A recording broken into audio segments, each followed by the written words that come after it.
2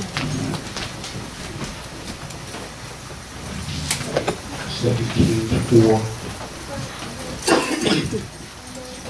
starting at verse number 18. And it reads that when the child was grown, it fell on the day that he went out to his father to the reapers. And he said unto his father, my head, my head. And he said to a lad, carry him to his mother. And when he had taken him and brought him to his mother, he sat on her knees till noon and then died. And she went up and laid him on the bed of the man of God, and shut the door upon him, and went out. And she called unto her husband, and said, send me, I pray thee, one of the young men, and one of the asses, that I may run to the man of God, and come again. And he said, wherefore wilt thou go to him today? It is neither new moon nor Sabbath. And she said, it shall be well. Then she saddled an ass and said to her servant, drive and go forward. Slack not thy riding for me, except I bid thee. So she went and came unto the man of God to Mount Carmel. And it came to pass, when the man of God saw her afar off, that he said to Gehazi his servant, behold, yonder is that Shunammite. Run now, I pray thee, to meet her, and say unto her, is it well with thee? Is it well with thy husband? Is it well with the child? And she answered, it is well. Get on to the 31st verse. And Gehazi passed on before them, and laid the staff upon the face of the child. But there was neither voice nor hearing.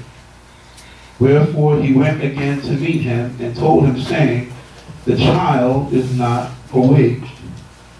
And when Elisha was come into the house, behold, the child was dead, and laid upon his bed. He went in, therefore, and shut the door upon them twain, and prayed unto the Lord. And he went up and lay upon the child, and put his mouth upon his mouth, and his eyes upon his eyes, and his hands upon his hands, and he stretched himself upon the child, and the flesh of the child waxed warm. Then he returned and walked into the house to and fro, and went up and stretched himself upon him, and the child sneezed 7 times, and the child opened his eyes. And he called Gehazi and said, call this Shunammite. So he called her, and when she was come in unto him, he said, take up thy son. Then she went in and fell at his feet, and bowed herself to the ground, and took up her son, and went out. May the Lord a blessing to the reading of his word.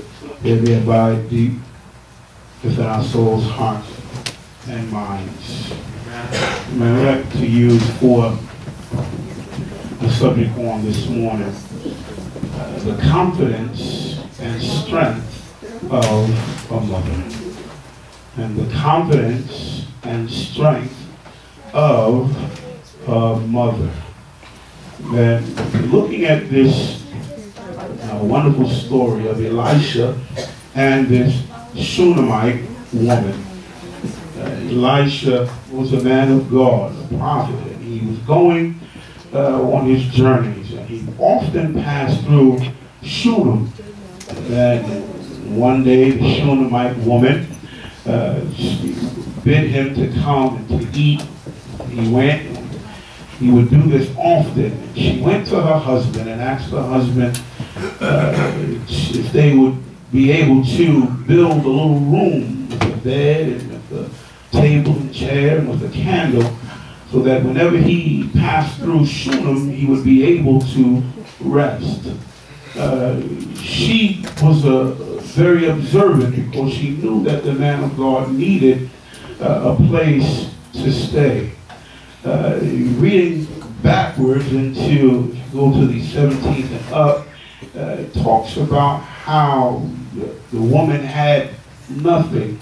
Her husband was old and they had nothing. Elisha was wondering how he could bless this woman, how he could give her something for all that she had done. And so he prophesied that she would have a son. And she said to him, please don't lie to me. Then, but as the year went further, she brought forth a son. All those with children could imagine the joy that you feel having a child. Your first child, your second child, whatever. You're just having a child. The joy that's there in having a child. Knowing that it's a product of you and your husband. And so, as the story goes forward, the young man got older and he went out to meet his father, and the young man had got a headache. He said, my head. And the young man was brought to his mother, and he died right in the arms of his mother. And you can imagine, if you put yourself in her shoes, you can imagine the pain and the agony of her heart to see her child, which was her, die right in her arms. But you don't read in the story where the mother got distraught, where she lost her character, where she went and just lost her mind. She yet held on to her confidence in the man of God and in God. Amen. Too often, people, when things happen in their life, the first thing they do, especially those that are living holy, sometimes we tend to take our mind off of the power of God because we look at the situation that we are faced with. This woman, faced with the death of her child, she still held on to her confidence in God. So she told her husband, told them to bring me one of them donkeys and let me saddle them up. I'm going forth to meet the man of God. She didn't go, and the blessed thing about that, when her son died, she didn't say, all right, let's bury him.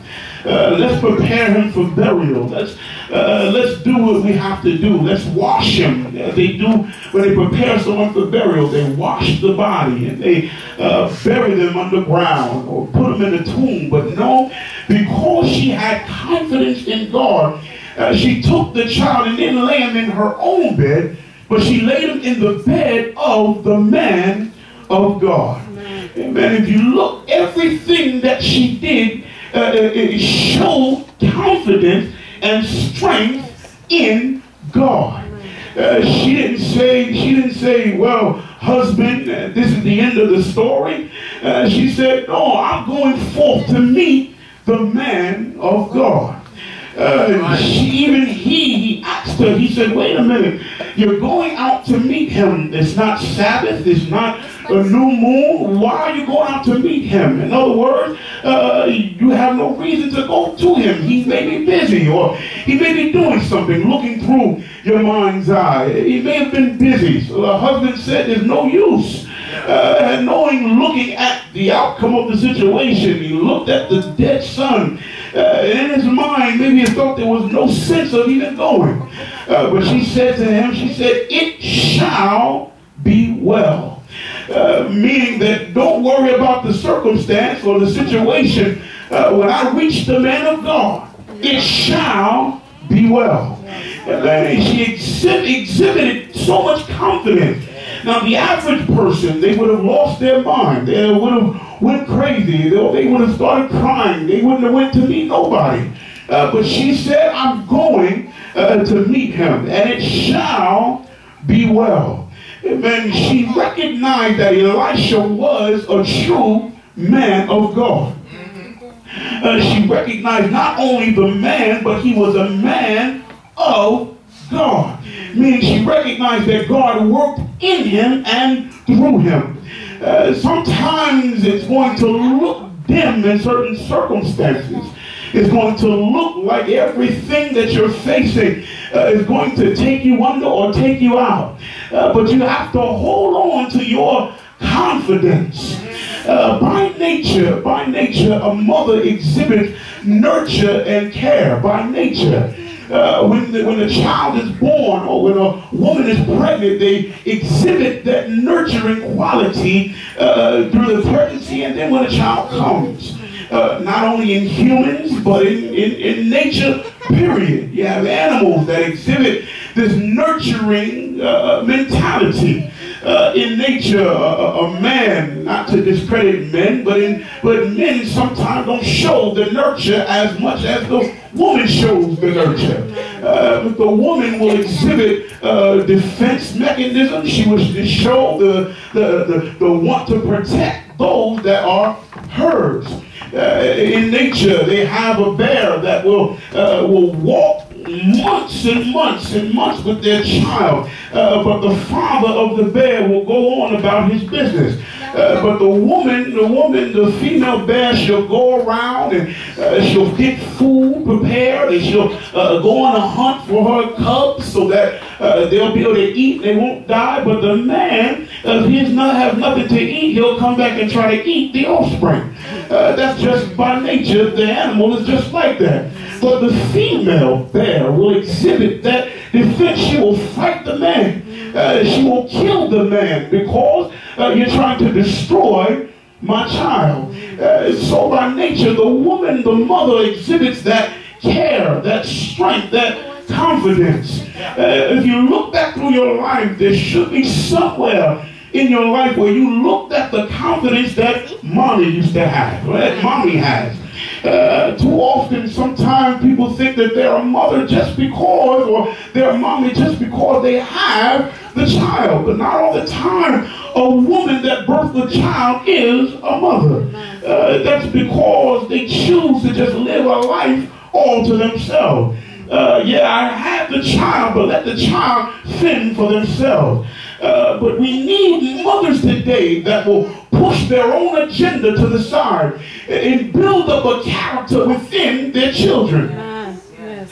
Something that they can look back and say, I'm this way because my mama did it for me. And I'm this way because my mother stayed up late at night praying and fasting and going to God on my behalf.